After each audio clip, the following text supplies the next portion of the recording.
Faham tapi tak tahu nak respon.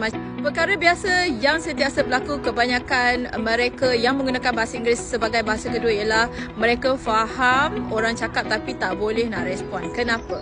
Sebab paling utamalah yang saya dapati sebagai seorang guru adalah mereka kekurangan vocabulary ataupun perbendaharaan kata dalam bahasa Inggeris. Kenapa vocabulary ni penting? Kerana ia adalah kosakata yang kita akan gunakan semasa kita bercakap. Apa pun sangat bagus untuk kita berguru, belajar semula dan tak salah untuk kita masuk kelas. Boleh cuba kelas kami iaitu English for Professionals. Dalam kelas ini kita akan belajar mengenai conversational English, vocabulary used at workplace, extensive grammar, reading comprehension dan juga pronunciation. Kelas yang dijalankan selama 2 bulan ini diajar oleh guru yang berpengalaman yang tahu pedagogi untuk mengajar pelajar dewasa.